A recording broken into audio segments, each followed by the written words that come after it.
नमस्कार एमपी अब तक आप देख रहे हैं और आपके साथ मैं हूं पुनीत। चलिए खबरों की करते हैं शुरुआत और सबसे पहले बुलेटिन में बड़ी खबर की करेंगे बात। दिल्ली से इस वक्त की बड़ी खबर आ रही है, अध्यक्ष पद के लिए अशोक गहलोत के नाम पर पुनर्विचार होने लगा है। अध्यक्ष पद के लिए 4 और नाम रेस में आ गए हैं और एमपी से 2 नाम हैं रेस में। कौन कौन से नाम हैं? जाहिर सी बात है कमलनाथ और दिग्विजय सिंह के नाम पर भी चर्चा हो रही है। इसके अलावा मल्लिकार्जुन खड़गे, मुकुल वासनिक, दिग्विजय सिंह के नाम की भी चर्चा है। तो कुल मिलाकर ये 4 नाम और क्योंकि पुनर्विचार हो रहा है, जो राजस्थान में सियासी घमासान मचा हुआ है उसके बाद पुनर्विचार किया जाने लगा है। अध्यक्ष पद पर कौन बैठेगा, किसे चुना जाएगा या कौन निर्वाचन के लिए सामने आएगा, इन सारी बातों पर फिर से मंथन शुरू हो गया है। दरअसल एक कांग्रेस नेताओं का एक दल राजस्थान भी गया, वहां के विधायकों से भी मिला। विधायकों ने कुछ शर्तें रख दी और इसके बाद बहुत सारी चीजें राजनीति में हुई हैं और अशोक गहलोत जो हैं उनके अध्यक्ष पद को लेकर अब जो है उनके नाम पर पुनर्विचार संभव हो रहा है।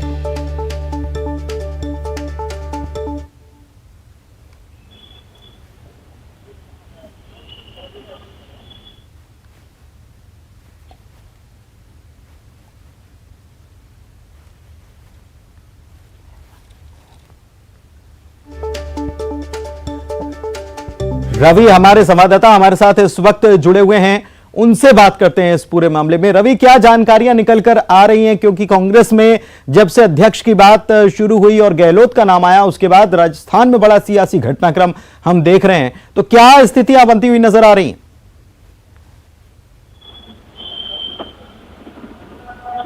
रवि, आप सुन पा रहे हैं?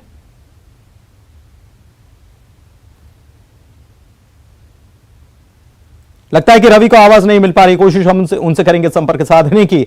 लेकिन मध्य प्रदेश से 2 नाम रेस में आ गए हैं। एक है दिग्विजय सिंह का नाम और दूसरा है कमलनाथ, जो पूर्व मुख्यमंत्री भी हैं और वर्तमान में मध्य प्रदेश कांग्रेस के अध्यक्ष हैं। अनुराग हमारे संवाददाता हमारे साथ जुड़े हुए हैं, उनसे बात करते हैं। अनुराग, जो घटनाक्रम चल रहा है कांग्रेस के भीतर ही भीतर, उसमें मध्य प्रदेश से भी 2 नाम का सामने आ जाना, हालांकि दिग्विजय सिंह का नाम पहले भी चल रहा था लेकिन अब पुरजोर तरीके से ऐसा लग रहा है कि ये इस पर विचार हो सकता है। 2 और नाम है, हालांकि कुल मिलाकर 4 नाम है।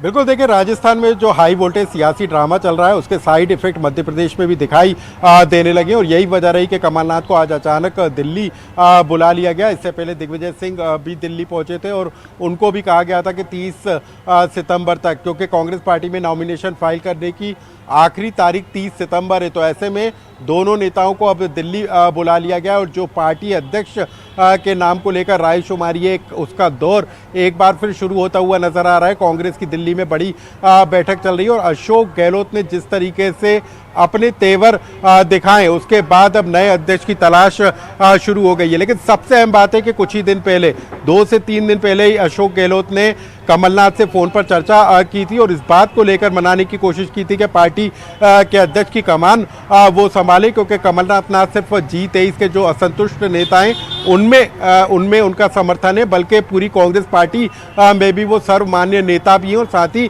गांधी परिवार से भी उनकी नज़दीकियां हैं। लेकिन कमलनाथ ने तब साफ कर दिया था कि 2023 के चुनाव के मद्देनज़र वो मध्य प्रदेश छोड़कर नहीं जाएंगे। लेकिन अब जिस तरीके के हालात दिल्ली में बनते हुए नजर आ रहे हैं उससे अब कमलनाथ का क्या रुख होगा, क्योंकि पार्टी हाईकमान अब ये तय करेगा कि कौन पार्टी का नया अध्यक्ष होगा, क्योंकि अब ये पूरी तरीके से तय माना जा रहा है कि गांधी परिवार से हटकर ही कोई व्यक्ति कांग्रेस पार्टी का अध्यक्ष बनेगा। तो शशि थरूर नामांकन जरूर ले चुके हैं लेकिन अभी तक उन्होंने फाइल नहीं किया है। 30 सितंबर तक नॉमिनेशन फाइल होना है। तो लेकिन जिस तरीके के हालात राजस्थान में बनते हुए नजर आ रहे हैं उसके बाद तेजी के साथ सियासी घटनाक्रम भी बदल रहा है और दिल्ली में अब ये तय किया जाएगा कि पार्टी का नया अध्यक्ष कौन सा चेहरा हो सकता है, किसके नाम को आगे बढ़ाया जा सकता है, उसको लेकर भी मंथन तेज हो गया है। राजस्थान में अजय माकन और मल्लिकार्जुन खड़गे को भेजा गया था। उन्होंने विधायकों से भी चर्चा की थी लेकिन उसके बाद जिस तरीके के हालात बने उसके बाद वो दिल्ली पहुंचे और पार्टी अध्यक्ष सोनिया गांधी को उन्होंने अपनी रिपोर्ट भी दी है। तो इन तमाम रिपोर्ट के आधार पर, इन इन तमाम नेताओं से रायशुमारी के बाद, चर्चा के बाद अब पार्टी उस चेहरे की तलाश में जुट गई है जो पार्टी के लिए एक बेहतर और परफेक्ट चेहरा हो सकता है। और यही वजह है कि कमलनाथ का नाम भी अब निकलकर तेजी के साथ ऊपर आ रहा है। यदि पार्टी हाईकमान कहती है कि उन्हें पार्टी अध्यक्ष की कमान संभालना है, कांग्रेस पार्टी की इस समय की मांग है, इस समय की जरूरत है, और यदि कमलनाथ इस बात को मान लेते हैं तो निश्चित तौर पर पार्टी के नए अध्यक्ष कमलनाथ भी हो सकते हैं। जी, कमलनाथ हो सकते हैं। दूसरा नाम मध्य प्रदेश से दिग्विजय सिंह का भी है। क्या होने वाला है, ये पल पल अपडेट हम इसकी आपको देते रहेंगे। अनुराग, आप हमारे साथ बने रहिए, अगली खबर पर आपको जानकारी हम आपसे लेंगे, क्योंकि अगली खबर जो है वो 46 नगरीय निकायों के लिए है जिनके लिए कल वोटिंग होने वाली है, और 8,50,000 के करीब मतदाता जो हैं अपने वोट का इस्तेमाल करने वाले हैं। कांग्रेस और बीजेपी ने अपनी अपनी जीत के दावे जरूर किए हैं, लेकिन चुनाव के नतीजे तो 30 सितंबर को ही आएंगे।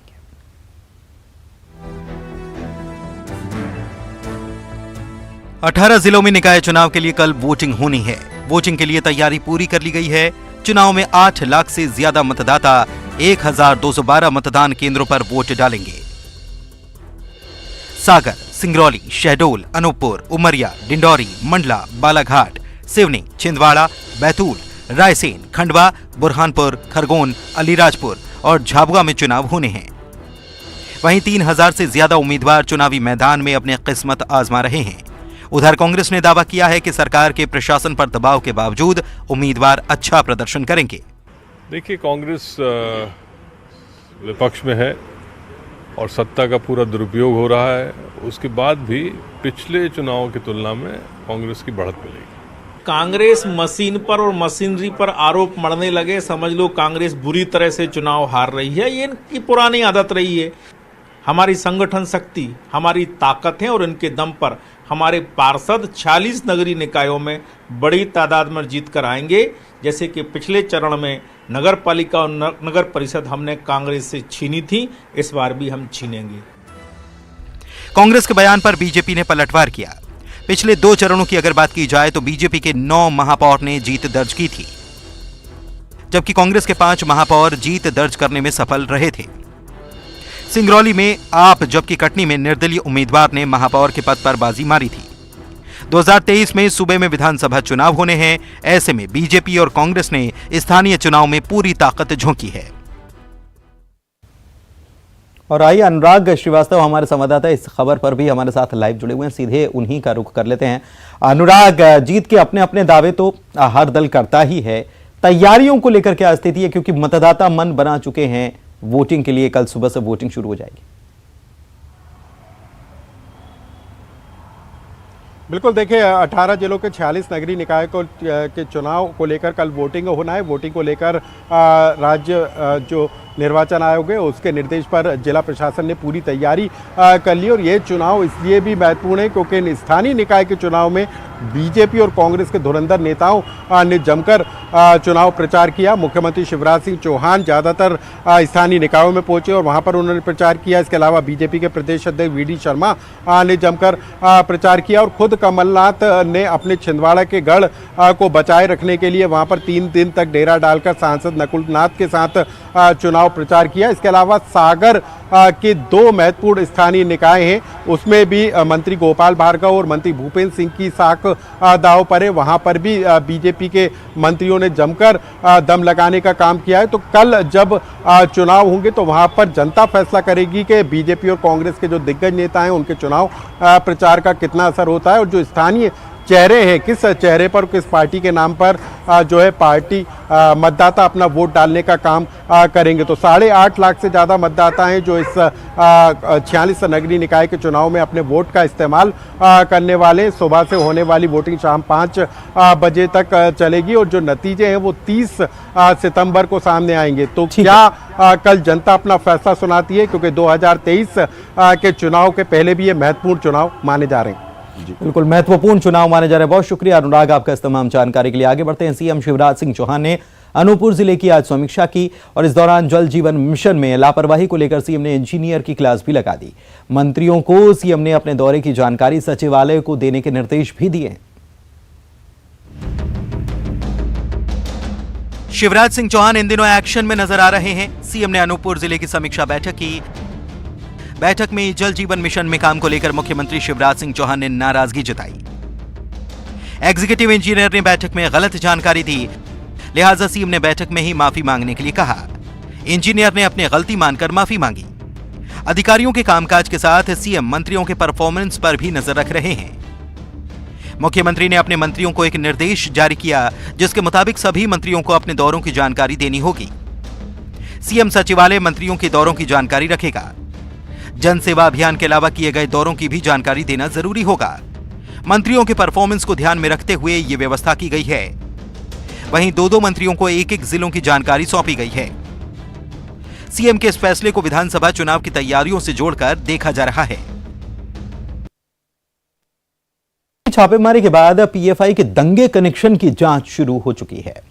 पिछले 7 सालों में 229 दंगे मध्य प्रदेश में हुए हैं और ऐसे में साजिशकर्ताओं के कनेक्शन की जांच की जा रही है।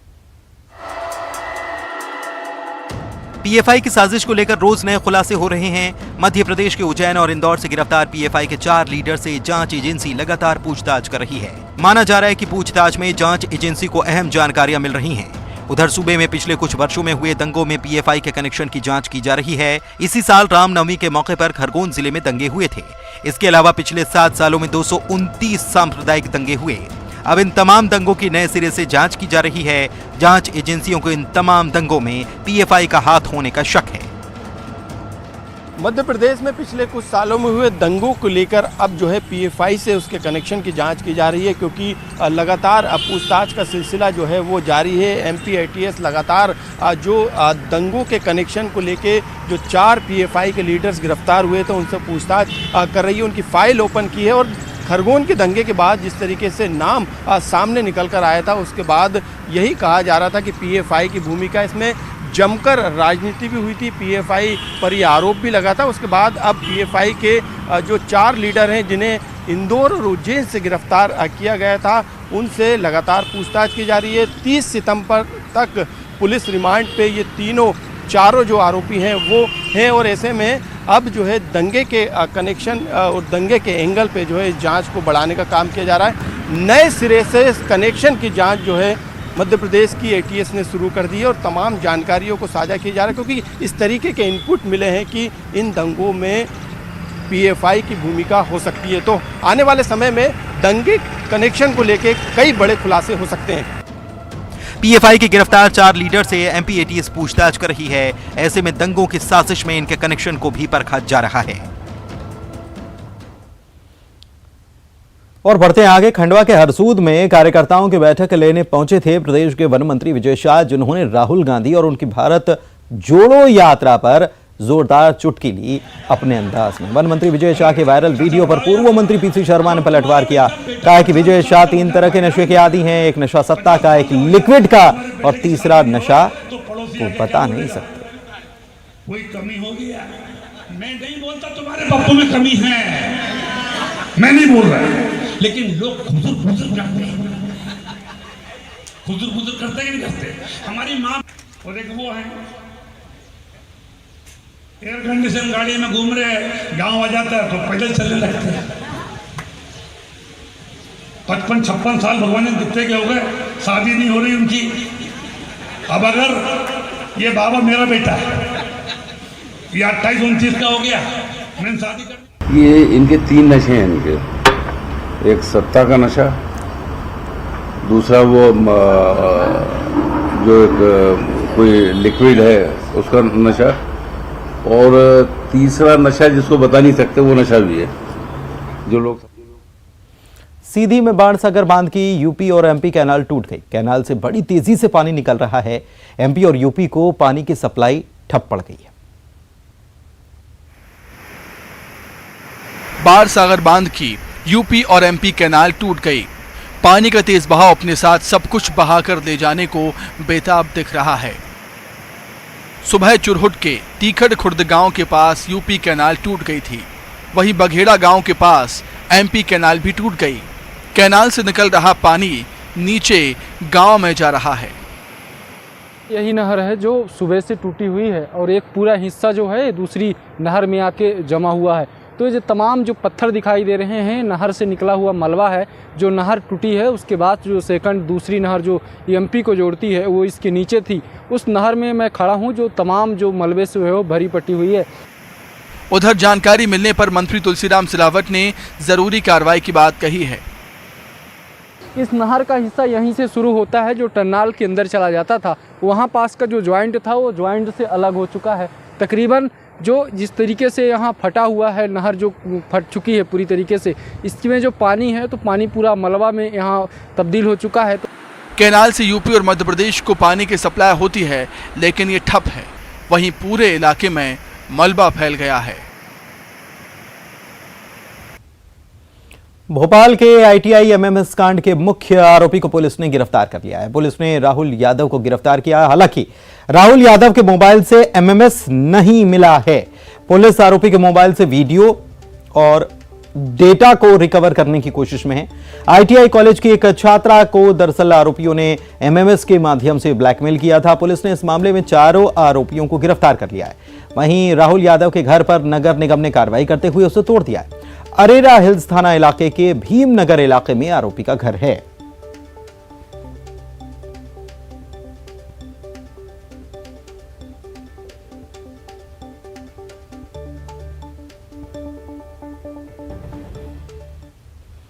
आगर मालवा में स्थित प्रसिद्ध मां बगलामुखी मंदिर में चैत्र नवरात्र के अवसर पर भक्तों का सैलाब उमड़ पड़ा है। सुबह शुभ मुहूर्त में घट स्थापना के बाद मां का आकर्षक श्रृंगार किया गया। स्वर्ण श्रृंगार हुआ माता के इस प्रसिद्ध मंदिर में सुबह से ही भक्तों की कतार लगी रही। यहाँ दूर दूर से श्रद्धालु दर्शन करने के लिए आते हैं। बगलामुखी माता मलूत तंत्र मंत्र की देवी हैं और इसलिए यहाँ तांत्रिक अनुष्ठानों का महत्व ज्यादा है।